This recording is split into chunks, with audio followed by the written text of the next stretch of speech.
अवधूत चिंतन श्री गुरुदेव दत्त. श्री स्वामी समर्थ. आपल्या चॅनलमध्ये सर्वांचे स्वागत. आजचा आपला विषय आहे दत्त अवतार श्री श्रीपाद श्री वल्लभ स्वामी. पुष्प 1. जन्म पार्श्वभूमी. चला तर मग व्हिडिओला सुरुवात करूया.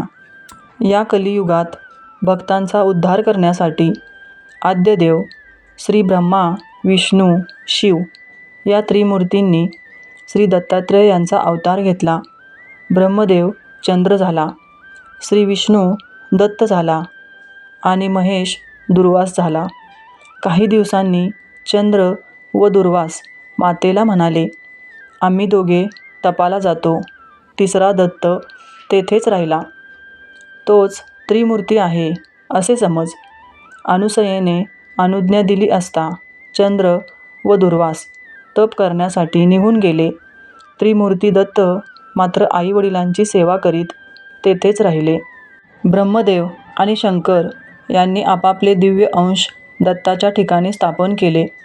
तेव्हापासून दत्त अत्री अनुसयेचा पुत्र, श्री विष्णूंचा अवतार असूनही त्रिमूर्ती दत्तात्रेय म्हणून एकत्वाने राहिला.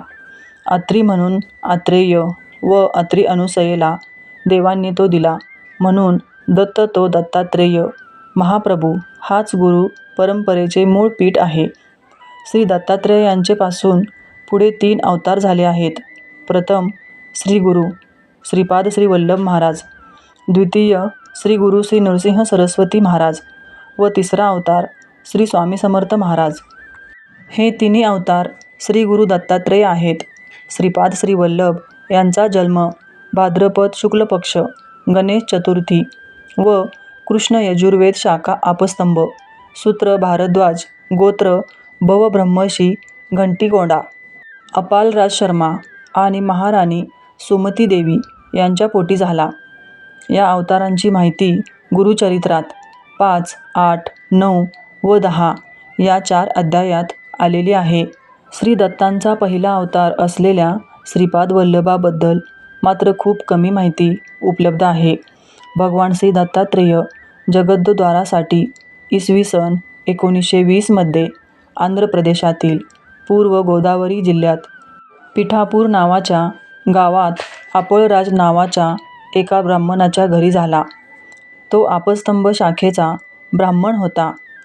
त्याच्या धर्मपत्नीचे नाव सुमती होते आणि ती सुद्धा तिच्या नावाप्रमाणे मोठी, सदाचरणी व प्रतिव्रता होती. अतिथी अभ्यांगतीची ती मनोभावे सेवा करीत असे. दोघेही सत्वगुणी होते. ती श्री विष्णूंची आराधना उपासना करीत असे. एके दिवशी मध्यान्हकाळी श्री दत्तात्रेय अतिथी वेशात तिच्या घरी भिक्षेसाठी आले. त्या दिवशी अमावास्या होती. त्या दिवशी तिच्या घरी श्राद्ध होते. श्राद्धासाठी बोलविलेले ब्राह्मण अद्याप यावयाचे होते. दारी आलेला अतिथी आलेला पाहून सुमतीने त्या अतिथीचे स्वागत करून त्याला श्राद्धासाठी जो स्वयंपाक तयार केला होता त्याची भिक्षा वाढली. त्यामुळे प्रसन्न झालेल्या अतिथी वेशातील श्री दत्तात्रेयांनी 3 शिरे 6 हात अशा स्वरूपात दर्शन दिले. आज आपल्या घरी प्रत्यक्ष श्री दत्तप्रभू जेवले हे पाहून सुमतीला अतिशय आनंद झाला. त्यामुळे तिने ताबडतोब श्री दत्तात्रेयांना साष्टांग नमस्कार घातला. प्रसन्न झालेले श्री दत्तात्रेय तिला म्हणाले, माग माते, जे इच्छिसी, जे जे वासना तुझे मन पावसी त्वरित म्हणीत असे. माते, मी तुझ्यावर प्रसन्न झालो आहे. तुला जे हवे असेल ते माग. श्री दत्तात्रेयांनी असे आश्वासन दिले असता सुमती अत्यंत विनम्रपणे भगवान दत्तप्रभूंना म्हणाली, भगवंता, आपण मला जननी म्हणालात, तेव्हा ते नाव आता आपण सार्थक करावे व आता यानंतर तुम्ही माझ्या पोटी जन्म घ्यावा. मला पुष्कळ पुत्र झाले, परंतु ते जगले नाहीत. त्यातून 2 पुत्र वाचले आहेत, पण त्यातही एक आंधळा आहे व दुसरा पांगळा आहे. त्यामुळे ते मला असून नसल्यासारखे आहेत. म्हणून मला आपल्यासारखा विश्ववंद्य, परमज्ञानी, देवस्वरूप असा पुत्र व्हावा. सुमतीने अशी प्रार्थना केली असता प्रसन्न झालेले श्री दत्तप्रभू पुढील धर्मकार्याचे स्मरण होऊन तिला म्हणाले, माते, तुला मोठा तपस्वी पुत्र होईल आणि तो तुझ्या वंशाचा उद्धार करील. कलियुगात त्याची फार मोठी कीर्ती होईल, परंतु तो तुम्हाला जसे सांगेल तसेच तुम्हाला करावे लागणार आहे. अन्यथा तो तुमच्याजवळ राहणार नाही. तो तुमचे सगळे दैन्य दुःख दूर नाहीसे करेल. असा सूचक आशीर्वाद देऊन अतिथिरूपी श्री दत्तात्रेय अदृश्य झाले. हे वरदान ऐकून सुमतीला अतिशय आनंद झाला. काही कामासाठी बाहेर गेलेला आपण राजा जेव्हा आपल्या घरी परतला तेव्हा सुमतीने त्याला सगळी हकीकत सांगितली. मध्यान्हकाळी कोणी अतिथी आल्यास त्याला भिक्षा घालण्यास चुकू नको असेही श्री दत्तात्रेयांनी सांगितले होते. त्याचप्रमाणे माहूर, करवीर, पांचाळेश्वर या ठिकाणी श्री दत्तात्रेयांचा निवास असतो आणि जे कोणी भिक्षा मागावयास येईल त्याला श्री दत्तप्रभू मानून भिक्षा घालावी असेही त्यांनी सांगितले होते. सुमतीने सांगितलेली हकीकत ऐकून आपण राजा अतिशय आनंदित झाला. तो सुमतीला म्हणाला, तू अगदी योग्य तेच केलेस. आज श्राद्ध खऱ्या अर्थाने सफळ झाले. माझे पितर आज एकाच भिक्षेने तृप्त झाले, कारण आज आपल्याकडे श्री दत्तप्रभू प्रत्यक्ष विष्णूच आले होते. हे सुमती, तुझे मातापिता खरोखर धन्य आहेत. तुला जो वर मिळाला तसाच तुला पुत्र होईल. पुढे यथाकाळी सुमती गर्भवती झाली. 9 मास पूर्ण झाल्यावर एका शुभ दिवशी भाद्रपद शुक्ल चतुर्थी सुमती प्रसूत झाली. त्यावेळी तिला एक सुंदर पुत्र झाला. त्याचे जातकर्म करण्यात आले. आपण राजाने खूप दानधर्म केला. विद्वान ब्राह्मणांनी त्याची पत्रिका तयार करून त्याचे भविष्य वर्तविले. हा मुलगा दीक्षाकर्ता जगद्गुरू होईल असे त्याचे भविष्य सांगितले. भगवान दत्तात्रेयांनी वर दिल्याप्रमाणे हा मुलगा झाला. हे ध्यानात घेऊन त्या नवजात बालकाचे नाव श्रीपाद असे ठेवले. हे भगवान दत्तात्रेय असून लोकोद्धारासाठी अवतीर्ण झाले आहेत, हे आपण राजा व सुमती याने समजले. अत्यंत आनंदाने ते श्रीपादाचे संगोपन करीत होते. कालांतराने श्रीपाद 7 वर्षाचा झाला. त्यामुळे मग आपण राजाने त्याचे यथाशास्त्र मौजीबंधन केले. मुंज होताच श्रीपाद 4ही वेद म्हणू लागला. तो न्याय, मीमांसा, तर्क इत्यादी दर्शनशास्त्रात पारंगत झाला. त्यावर भाष्य करू लागला. आचारधर्म, व्यवहारधर्म, प्रायश्चित्ते, वेदांत इत्यादीचे ज्ञान तो लोकांना समजावून देऊ लागला.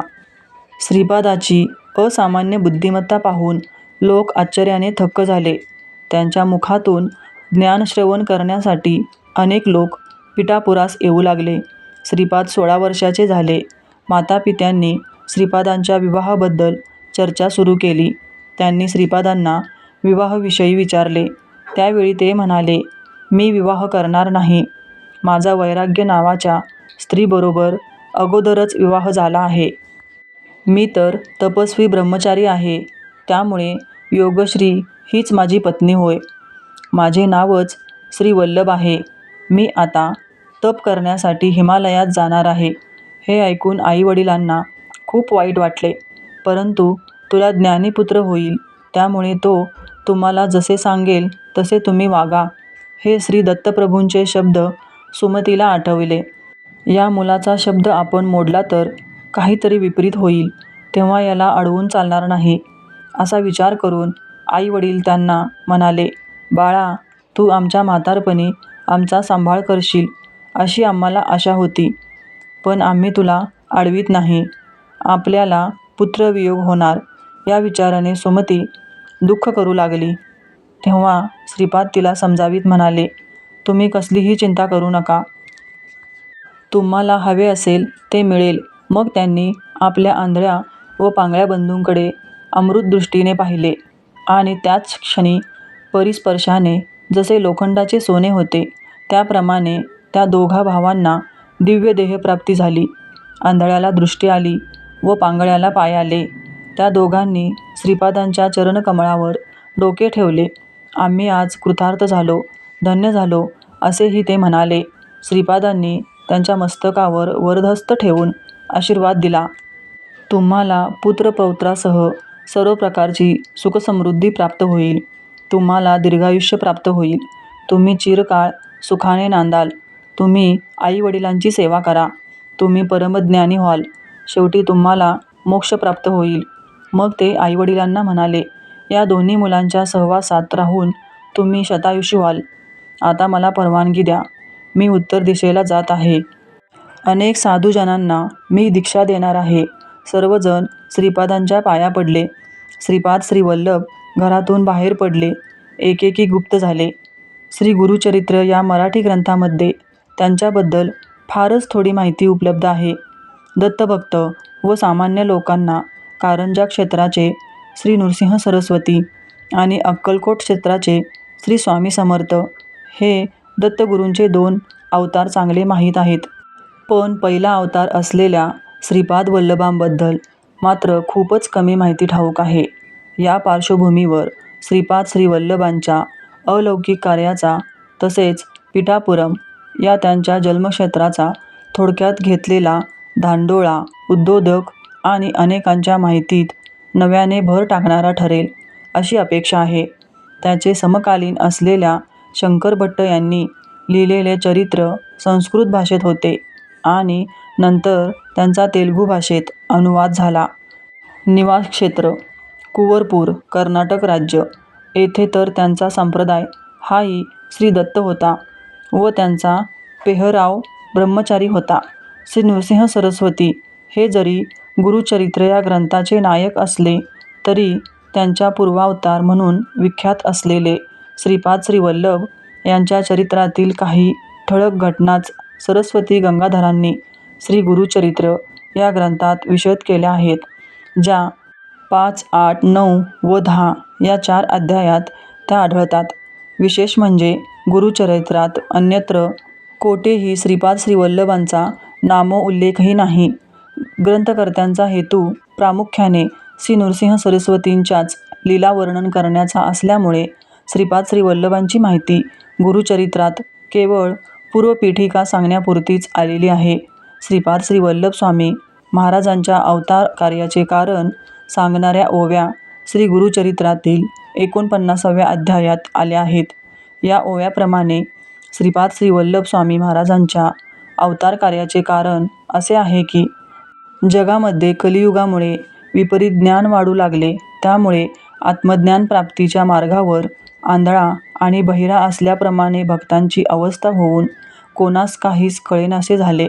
पापांचा आणि दुराचरणाचा भार भूमीवर वाढू लागला. या भक्तांना गुरुशिष्य परंपरेच्या आधारे उपासनेचे मार्गदर्शन होऊन त्याद्वारे गुरुप्रसादाचा लाभ होऊन कैवल्य पद मिळावे म्हणून परमकृपाळू श्री दत्तात्रेय अवधूत महाराजांनी जनांचा उद्धार करण्यासाठी आणि भूमिभार उतरविण्यासाठी श्री श्रीपाद नावाने नरवेश धारण केला. या कलियुगामाझारी ज्ञान जाहले मुढापरी, काही नेनती अंधबधिरी, मायापाशे वेष्टुनिया, लादे ज्यासी गुरुप्रसाद, त्यासी प्राप्त होय कैवल्यपद, दुरी होईल कामक्रोधमद, साध्य होईल पद अच्युत्य, भूमिभार उतरावया, जन्म धरिला श्रीपाद राया, दत्तात्रेय अवधूताये, वेश धरिला नरदेही. व्हिडिओ आवडल्यास लाईक, शेअर आणि सबस्क्राईब करा. धन्यवाद. श्री स्वामी समर्थ.